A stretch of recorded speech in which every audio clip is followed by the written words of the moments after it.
मीरा भाईंदर शहर ये देश का पहला वाईफाई फ्री शहर होगा। ये पॉड टैक्सी का भी परमिशन हम कॉरपोरेशन ने तो तीनों को दे दिया, क्योंकि नवी मुंबई, ठाणे और मीरा भाईंदर ये तीन प्रकल्प, जो मुंबई का तो ऑलरेडी काम चल रहा है, और ये तीन कॉरपोरेशन को हमने एज अ ट्रांसपोर्ट मिनिस्टर के तौर पे मैंने इंस्ट्रक्शन दे दिया था। आप देख रहे हैं प्रवासी संदेश। मीरा भाईंदर शहर में आवागमन की समस्या के निवारण हेतु प्रयत्नशील शहर के विधायक एवं राज्य के परिवहन मंत्री प्रताप सरनाइक एक साथ कई सौगात देने वाले हैं। भाईंदर पश्चिम में आधुनिक सुविधाओं से सुसज्जित एसटी बस डिपो का भूमि पूजन करने के बाद उन्होंने बताया कि वे शीघ्र ही शहर वासियों को कई सौगातें देने जा रहे हैं। इसके तहत वे मीरा भाईंदर शहर को फ्री वाईफाई मुहैया कराने के साथ ही पॉड टैक्सी शुरू करवाने जा रहे हैं। सरनाइक ने एमबीएमसी मुख्यालय में मीडिया से बात करते हुए बताया कि पॉड टैक्सी के लिए पूरा ब्लूप्रिंट तैयार कर लिया गया है, जिसको शुरू करने संबंधी प्रक्रिया पर जल्द ही काम किया जाएगा। आइए सुनते हैं परिवहन मंत्री प्रताप सरनाइक ने इस बारे में क्या बताया। ये खुशी की बात देना चाहता हूँ कि पिछले करीबन 3 साल से मीरा भाईंदर शहर के लिए राज्य शासन में जब मुख्यमंत्री के तौर पे एकनाथ शिंदे जी थे, तभी 1800 करोड़ रुपया ये विविध विकास कामों के लिए और 900 करोड़ रुपया रास्ते के लिए दिए थे। तो 14 या 15 दिसंबर के दौरान ये सभी भूमि पूजन, उद्घाटन और लोकार्पण का कार्यक्रम हमने तय किया।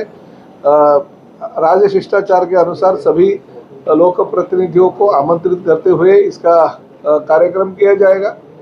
और खासकर और भी शहर के जो रास्ते हैं, जैसे कि अभी छत्रपति शिवाजी महाराज से लेकर सुभाष चंद्र बोस मैदान का जो रास्ता है, जहाँ पे मेट्रो चल रही है, पूरा कॉन्क्रीटीकरण करने का निर्णय ले लिया गया है। और साथ ही में और भी शहर के कुछ रास्ते हैं, ऐसे 1200 साढ़े 1200 करोड़ रुपए का जो निधि है राज्य शासन के माध्यम से एमएमआरडीए काम करने के लिए, वो अंतिम टप्पे पे, तो वो काम हो जाएगा। और जो भी प्रकल्प भविष्य में शहर में करने हैं, उसके लिए भी निधि राज्य शासन के माध्यम से देंगे। जैसे कि महापालिका मुख्यालय है, वो मुख्यालय के लिए 500 करोड़ की मांग हमने की है। जैसे कि 30 मीटर का जो रास्ता है घोड़बंदर रोड का, वो 60 मीटर करने का प्रस्ताव, और उसके लिए जगह एक्विजिशन के लिए जो पैसा लगने वाला है वो करीबन 150 करोड़ रुपए लगने वाला है। तो उसकी भी मांग हमने राज्य शासन के पास रख दी है। तो ये पैसा भी हम लोग राज्य शासन से मांगते हैं और राज्य शासन भी पैसा हमें देता है। मगर साथ साथ में हम ये भी सोच रहे थे, ये तो विकास काम होते रहेंगे, मगर बहुत सारे यंगस्टर जो है उन्होंने मांग की थी कि मीरा भाईंदर शहर ये वाईफाई फ्री होना चाहिए। तो हमने ये तय किया कि अगला 2026 ये साल से मीरा भाईंदर शहर ये देश का पहला वाईफाई फ्री शहर होगा, ताकि शहर के सभी लोगों को ये वाईफाई फ्री मिलेगी। हम पहले टप्पे पे ये सोच रहे हैं कि दहीसर चेक नाके पे जो मॉल है, वहाँ से आगे आते हुए सभी स्कूल, महाविद्यालय, हॉस्पिटल्स, और जो भी Mira road station, Bhayandar railway station, जो महापालिका मुख्यालय, या और भी जो लोग जहाँ पे ज़्यादा वापर करते हैं जिस एरिया का, वहाँ पे वाईफाई फ्री किया जाए। दूसरा प्रस्ताव हमारे पास ऐसा भी आया कि 8 घंटा हम आपको फ्री देंगे और 16 घंटा हम काम करेंगे, लोगों से चार्ज लेंगे। तो वो भी प्रस्ताव करने का निर्णय हमने किया। 15 तारीख के अंदर हम लोग निविदा प्रक्रिया जो बोलते हैं यूआईओ, लोगों की क्या कहना है उसके लिए हम प्रदर्शित कर रहे हैं, जिसकी वजह से अगले साल से ये शहर वाईफाई फ्री हो जाएगा।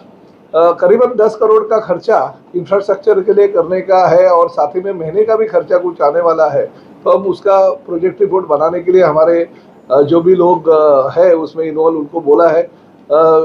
खुशी इस बात की है कि हमारे जो म्यूनिसिपल कमिश्नर है वो भी कंप्यूटर इंजीनियर है, तो उनको भी इस बारे में बहुत सारी जानकारी है। तो वो जानकारी का फायदा शहर को इस हमारे प्रोजेक्ट के लिए होगा, क्योंकि हम यही चाहते हैं कि मीरा भाईंदर शहर सभी इंफ्रास्ट्रक्चर हम लोग जो दे रहे शहर के साथ साथ, तो एक सपनों का शहर हम बनाना चाहते हैं, और जरूर सपनों का शहर वो बनेगा। उसके लिए हम सभी लोग कोशिश कर रहे हैं, प्रशासक के तौर पे महापालिका कमिश्नर कर रहे हैं, हमारे पुलिस डिपार्टमेंट कर रहे हैं। ट्रैफिक की कुछ समस्या हो तो समस्या के ऊपर भी मात करने की कोशिश हमारे डीसीपी बिरकर साहब है, उनके माध्यम से करते हैं।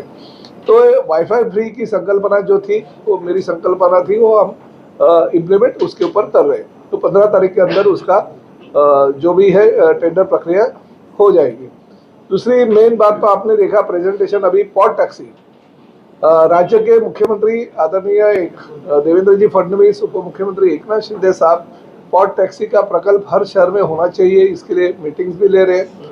हमारे पास कुछ प्रपोजल आए, 3 कंपनियों ने अलग अलग प्रोजेक्ट्स दिए, तो वो हिसाब से हमने सर्वे करने को बोला था शहर का, तो उन्होंने सर्वे किया। 32.5 किलोमीटर का पूरा शहर का सर्वे करने के बाद करीबन उसको 4 से 5 हजार करोड़ रुपए खर्चा आने वाला है। तो ये 1 रुपए भी खर्चा ना ही इनको सेंट्रल गवर्नमेंट देगी, ना ही स्टेट गवर्नमेंट देगी, ना ही महापालिका देगी। पूरा का पूरा खर्चा वो कंपनी को करना है। जो कंपनी का काम ऑलरेडी आदरणीय पंतप्रधान नरेंद्र मोदी जी की संकल्पना से नितिन जी गडकरी बड़ौदा में जो आपने प्रेजेंटेशन दिखा, वो काम हो रहा है। अगले 2 महीने में उसका लोकार्पण भी कर रहे हैं पहले टप्पे का। तो वो कंपनी ने जो सर्वे किया उसमें उन्होंने पूरा मीरा भाईंदर का लोगों से भी जानकारी ली और बहुत ही अच्छी तरह से सर्वे का रिपोर्ट जो आया, तो भविष्य में हमारे लिए बहुत ही वो काम की चीज होगी। तो ये पॉट टैक्सी का भी परमिशन हम कॉरपोरेशन ने तो तीनों को दे दिया, क्योंकि नवी मुंबई, ठाणे और मीरा भाईंदर, ये 3 प्रकल्प जो मुंबई का तो ऑलरेडी काम चल रहा है, और ये 3 कॉरपोरेशन को हमने एज अ ट्रांसपोर्ट मिनिस्टर के तौर पे मैंने इंस्ट्रक्शन दे दिया, ताकि प्रक्रिया चालू हो जाएगी और अगले 6 महीने में ये सब प्रक्रिया कंप्लीट हो जाएगी। मगर काम करने की एजेंसी जो है, टेक्नीशियंस और सब लोग उनके पास है करके MMRDA करेगी, और MMRDA के माध्यम से निविदा प्रक्रिया वगैरह सब हो जाएगी। मगर भविष्य में 2026 में इसका काम चालू हो जाएगा। प्रवासी संदेश को लाइक करें, शेयर करें, कमेंट करें, सब्सक्राइब करें और बेल आइकन जरूर दबाएं।